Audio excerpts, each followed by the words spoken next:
ಎಲ್ರಿಗೂ ನಮಸ್ಕಾರ. ಏನು ಒಂದು ನಮ್ಮ ಹಾಸನ ಸಂಸದರಾದಂಥ ಪ್ರಜ್ವಲ್ ರೇವಣ್ಣ ಅವರಿಗೆ ಗಲ್ಲು ಶಿಕ್ಷೆ ಆಗಿದೆ. ಇದು ನಮ್ಮ ಹಾಸನ ಜಿಲ್ಲೆಗೆ ಆಘಾತಕಾರಿ ವಿಷಯ ಅಂತಲೇ ಹೇಳ್ಬೋದು. ಬಟ್ ಈಗ ಪ್ರಜ್ವಲ್ ರೇವಣ್ಣ ಅವ್ರಿಗೆ ಗಲ್ಲು ಶಿಕ್ಷೆ ಆಯಿತು. ಬಟ್ ಪೆನ್ ಡ್ರೈವ್ ಅಂತಂಥ ವ್ಯಕ್ತಿಗಳಿಗೆ ಅವ್ರಿಗೆ ದೊಡ್ಡ ಶಾಕ್ ಎದುರಾಗಿದೆ ಅಂತಲೇ ಹೇಳ್ಬೋದು. ಏನಪ್ಪ ಅದು ಶಾಕ್ ಅನ್ನೋದಾದರೆ, ಅತ್ಯಾಚಾರ ಪ್ರಕರಣದಲ್ಲಿ ಶಿಕ್ಷೆಗೆ ಗುರಿಯಾದ ಪ್ರಜ್ವಲ್ ರೇವಣ್ಣ ಅಶ್ಲೀಲ ವಿಡಿಯೋ ಹಂಚಿದವರಿಗೆ ಈಗ ನಡುಕ ಶುರುವಾಗಿದೆ.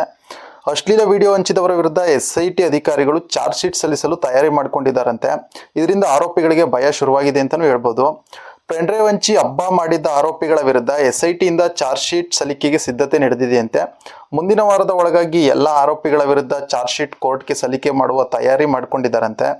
ಇದರ ನಡುವೆ ಪ್ರಜ್ವಲ್ ರೇವಣ್ಣ ವಿರುದ್ಧ ದಾಖಲಾಗಿದ್ದ 6 ಕೇಸ್ಗಳ ತನಿಖೆಯನ್ನು SIT ಅಧಿಕಾರಿಗಳು ಮುಗಿಸಿದ್ದಾರೆ. ಒಳನರಸೀಪುರ ಕೇಸ್ನಲ್ಲಿ ಪ್ರಜ್ವಲ್ಗೆ ಜೀವಾವಧಿ ಶಿಕ್ಷೆಯನ್ನು ಕೋರ್ಟ್ ವಿಧಿಸಿ ಆದೇಶ ಮಾಡಿದೆ. ಬಟ್ ಏನೇ ಇರಲಿ, ಒಬ್ಬ ಹಾಸನ ಜಿಲ್ಲಾ ಸಂಸದರಾದಂಥ ಪ್ರಜ್ವಲ್ ರೇವಣ್ಣರಿಗೆ ಈ ರೀತಿ ಆಗಿರೋದು ನಮ್ಮ ಹಾಸನ ಜಿಲ್ಲೆಗೆ ಒಂದು ದೊಡ್ಡ ಹೊಡೆತ ಬಿದ್ದಿದೆ ಅಂತಲೇ ಹೇಳ್ಬೋದು.